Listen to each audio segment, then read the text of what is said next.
Peekaboo, Moze! Today, Old Man Gaming is proud to present to you another Borderlands 3 build video. Our first build video, the Mandalorian flag build video. To date, at least 846 of you liked it. This includes probably one prominent YouTuber who will not be named since he got a 5-finger discount with our build. So we're very happy to bring you another one, and by we, I mean Philbilly330. These are his builds, and he is very good at it. I just do the editing for his raw footage, so I'm very excited to bring another one to you, and hopefully you guys like this one as much as you like the first one.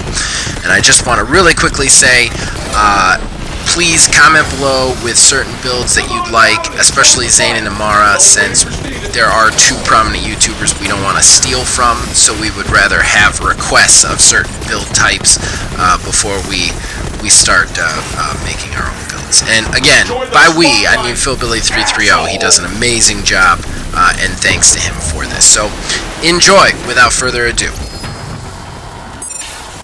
Hey, what's up guys? Philbilly330 here.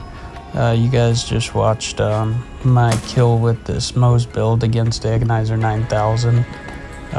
We're back with another build here on Old Man Gaming's channel, and we're gonna go over. I basically built this build to show Moze some love and show that she's still viable in Mayhem 4, and I get to use one of my probably top 5, top 10 favorite guns, which is the Kibsworth. Now I know I'm not the only person in the world to realize the synergy between the Kibsworth and Moze, but I'd like to share with you guys my rendition of this build. I call it Saiyen Moze.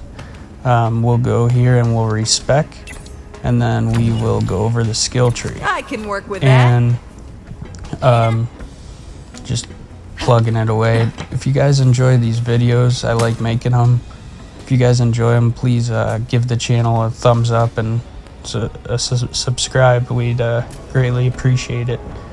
So here we go into it. We're gonna start here in the bottomless mags tree, as this is probably the most heavily spec'd tree in this build. We're going to start here with 5 into Cloud of Lead. The reason we're getting this is for the bonus incendiary damage that we're going to get, and the fact that every force shot doesn't consume ammo. So it's going to help to keep firing those Kibsworth, plus it's going to give us an extra element worth of damage to put up. We're going to go over here and we're going to go 3 into match set. Now, we're doing this because we tend to run quite a few Malawan weapons in this build, and we get some extra magazine size, which helps keep our ammo up. We go over here to redistribution. That's a real important skill. You'll see after Moze scores a critical hit, she regenerates ammo.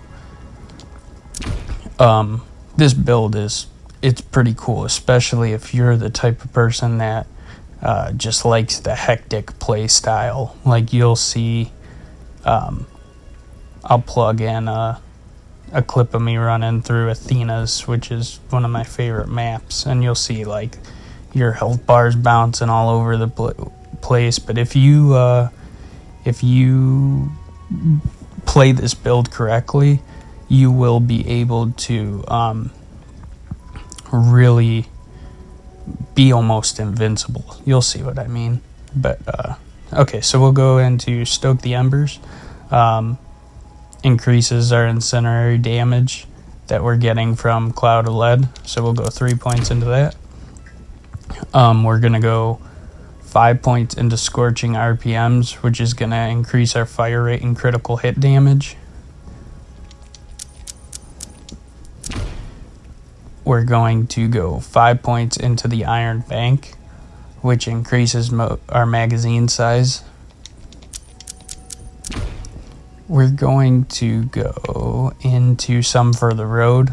This is an important skill, especially for bossing, because like I did in my flak build, I'll show you guys later, you're able to do essentially the same thing with loading your big bosses up with stickies, and then if you can get to their crit spot, you can crit swap them and lay down tons of damage.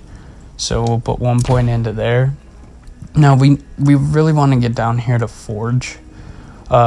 Click isn't necessary because the whole point is we're not going to be running out of ammo, so that's not going to help us. I'm going to put a point into Specialist Bear because we're going to be running 2 of the same guns on the Iron Bear mech. Now the Iron Bear mech in this build isn't really necessarily there to do damage, but what it's going to do is it's going to debuff.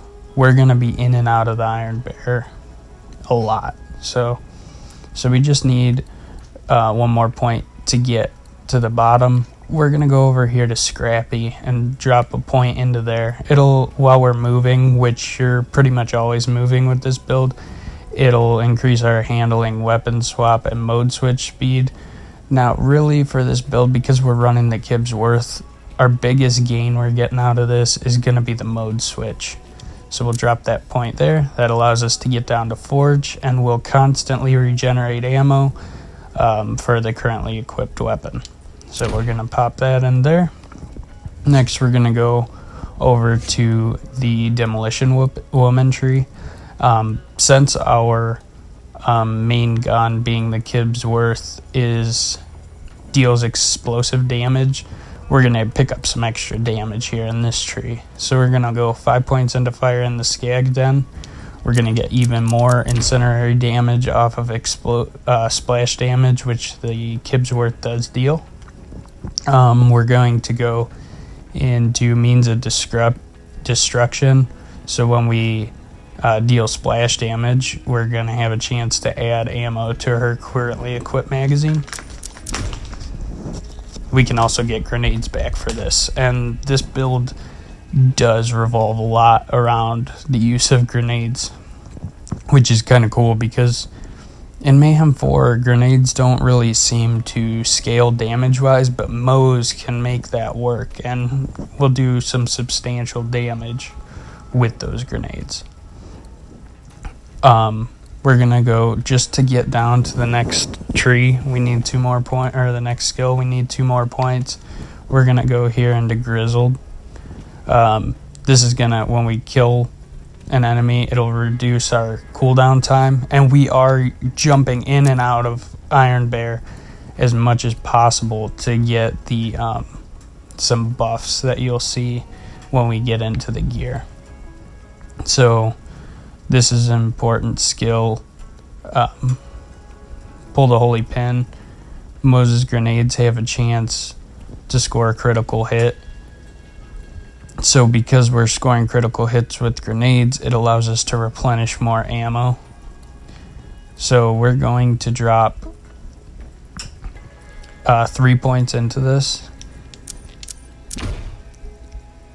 And then we're going to go over here to Auto Bear this. So after we jump out of Auto Bear, we'll get in, jump out immediately, and Auto Bear will still be there debuffing our enemies for us. And usually by the time he expires, we're getting right back in him. So the way I like to play it is I like to keep the Iron Bear in between me and my enemies. I keep them at a short to medium range. That way I don't get overwhelmed. So we'll drop 1 point into there. And we want to get down to Vampire to get some health restoration back. So we are going to need 1 more point. We're going to go and drop 1 more point into Grizzled just to get down there. Now, this is kind of up to you. I find that it worked out a little better for me. Because of the class mod we're using, we're going to get some bonuses into Vampire and to pull the Holy Pin from the class mod. So I'm just going to drop 2 into Vampire. And trust me, this will be enough to keep us alive. You'll see it, if you play it right, your health bar, it'll be bouncing all over the place, but it won't go down. So then we're going to go over into Shield of Retribution. If you want to put the last 5 points into this tree, you're more than welcome. If you're having a little survivability trouble, go ahead and put 3 points into Vampire and 2 more into Pull the Holy Pin. But I find it seemed to work out for me. I actually dropped the last 5 points into Armored Infantry, so when our shield is up, which the shield we're using has a quick recharge, you're getting bonus gun damage of 15% and damage reduction of 13%.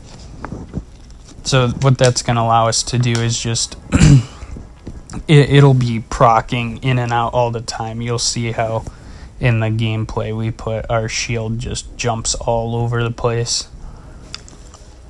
So alright, so that's a build. Let's go into our weapons and gear. I'll start first with the gear we're going to be using for this build, the non-weapons.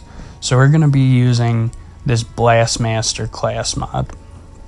And you'll see really the only good sub-roll I have on this is grenade damage. It would be ideal to have splash damage and like a magazine size buff or straight gun damage buff.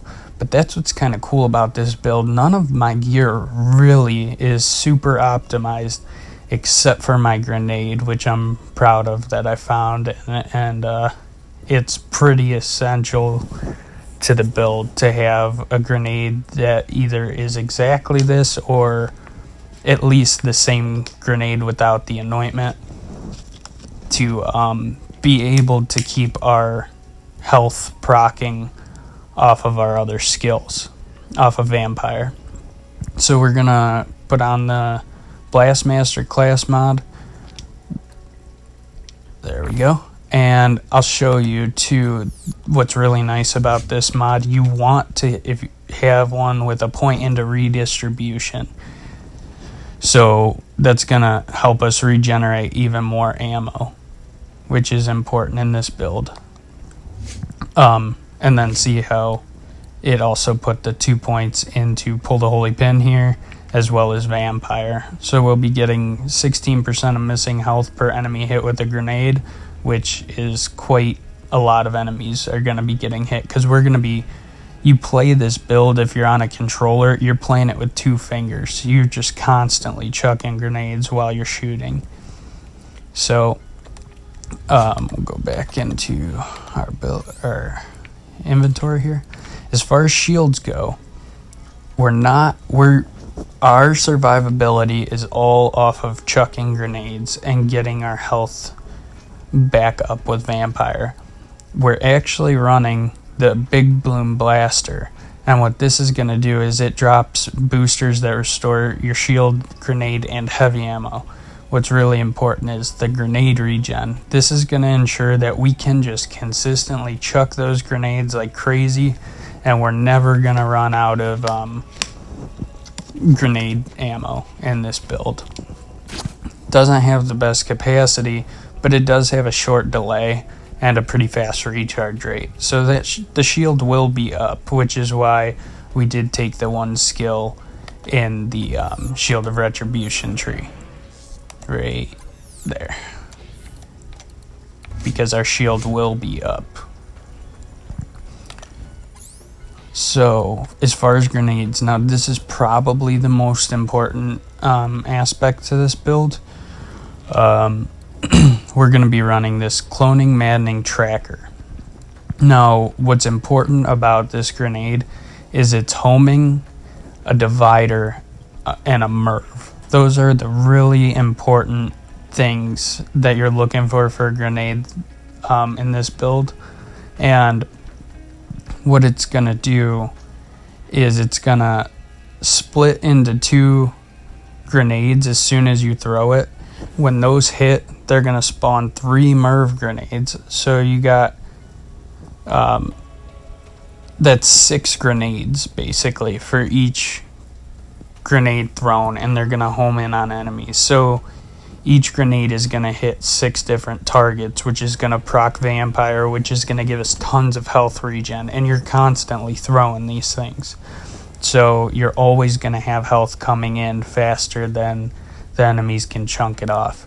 What's really nice about the one I found is on when it's thrown, the action skill damage is increased by 25% for 6 seconds. So because we're having Iron Bear out so frequently, or it's weapon damage, grenade damage, and action skill. So Iron Bear will be debuffing your enemies better, and you're basically getting a 25% damage buff on whatever gun you're using. So believe it, this grenade definitely does some work. So that's a very important part of this build, guys. And then as far as the artifact, we're going to be using the Last Stand Auto Idol. This is just going to, it's going to give us that 5 seconds of immunity if our health drops and we're in a sticky situation. It just gives you that time to, pop Iron Bear and get out of there and get to safety, let your shield recharge, whatever it might be you need to do. Just it helps to keep you alive a little bit. Again, I don't have the best, substats on this grenade. The action skill cooldown helps quite a bit. Everything helps, but it would be better to have like splash damage or a gun damage or Malawan charge or reload speed, something like or not reload. We're not really reloading at all in this build, but a charge speed, something like that. But that's what I got, and it works out. So now first, like in my last flak build, I'm gonna go over the like niche guns that you're gonna use for certain situations. You saw the Cutsman. That's kind of that I used to kill Agonizer 9000. That's kind of a niche gun. Like it's always good to have. It's pretty much good on every character. It's probably one of the better guns in the game.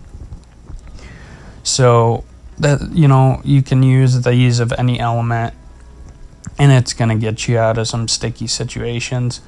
We're also going to have these ion cannons. I have them in every element. And these are just, element match your enemy's weaknesses. And I basically use these more or less for second wind guns. If I do go down, if I screw up basically, and I get myself cornered and can't chuck grenades fast enough to keep my health up, these are just nice to help get your second wind so you can get out of there. But this, so the premature quickie, that is, we're going to be treating this as our crit swap gun. So this is for your big bosses. And if you can hit the crit spot, you can do just like we did with flak, and you can swap over to the Unforgiven. So right now I will show you a clip of what I'm talking about with this. I'll show you a Grave Lord kill real quick, and then we'll come back.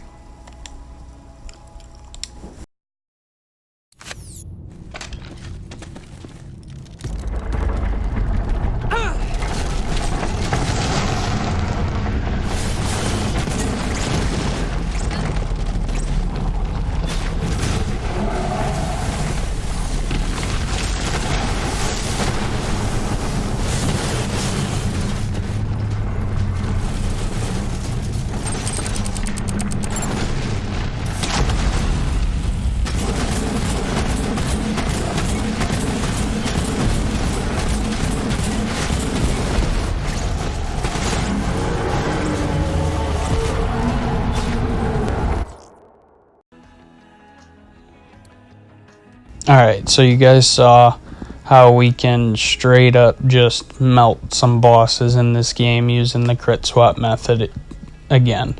The only other like niche gun that you can do is you can take one of these dastardly Lucky 7s if you want to just cheese your way through pretty much any content, like especially the raid.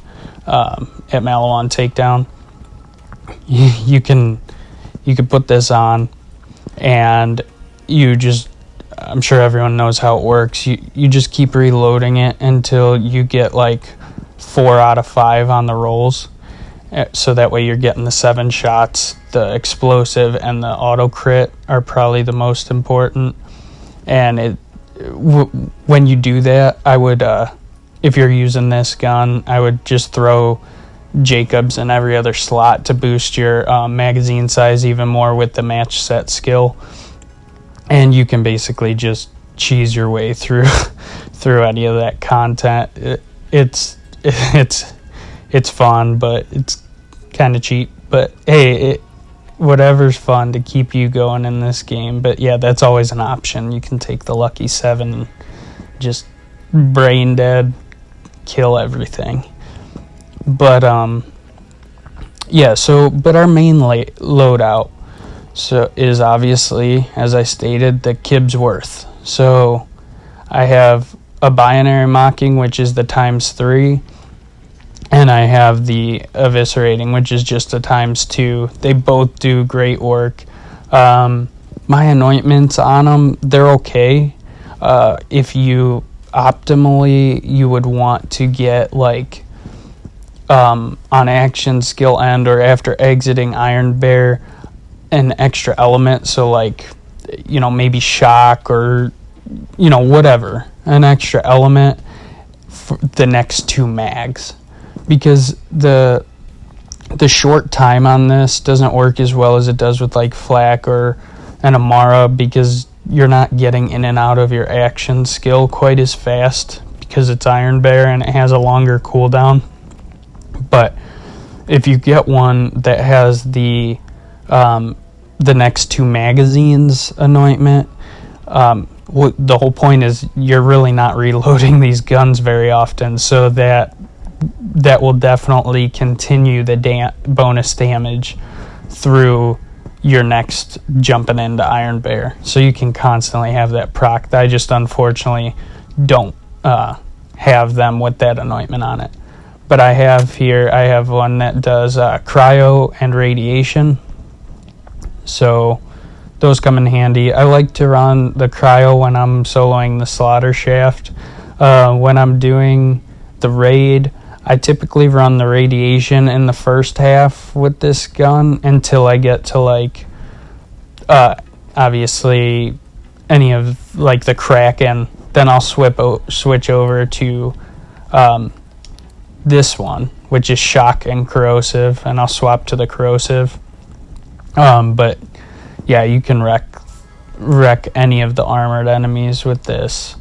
So yeah, but you can also I use the shock when I get to like the Valkyries in their stages to strip their shields. It does a really good job of that. And then typically in these last 2 slots, I'm usually just running, I like to keep, an ion cannon of whatever element I need. So like if I was running the raid, I'd probably take this normal one and then a corrosive one for the armored enemies. And that's pretty much my typical loadout, or sometimes I'll, instead of this corrosive one, I might put on a Cutsman, because they're basically just either a get out of fight for your life gun, or it's going to help me out as far as just chunking, an enemy that is giving me a hard time, and just getting rid of them, getting them out of there. Like sometimes the hounds will start to give me a hard time, and I'll just pull out an ion cannon and blast them. But yeah, this build is it's capable of soloing everything that Mayhem 4 has to offer in the game. Like I said, the important thing to remember is just to constantly be throwing these grenades. It's a really fun build. It's pretty hectic because there's just explosions everywhere, and you can just watch your health bar going from like 0 to 100 over and over. It's bouncing all over the place because of the vampire skill and all the grenade critical damage that you're throwing out. The red line, sometimes I'll use that when I'm going up against Wotan, just to I'll stick it over or switch it over to sticky mode, and just to strip his shield, just fire a bunch off and into his shield, and swap weapons to proc them all, especially if you jump into Iron Bear and then jump out, because we have some for the road in our skill tree. Where is it? Yeah, right here, some for the road. So once I jump into Iron Bear and jump out, I get those 5 seconds where I basically have unlimited ammo, so I'll just pump those in and switch weapons, and those stickies will go off and his shields are gone. But yeah, so that's about it for the build. I have a flak build in mind with Gamma Burst that I'm pretty sure I've never seen anyone do exactly what I'm doing with it. Oh yeah, I forgot to put on the rocket pods that I use. So yeah, I just put on both arms. Oops.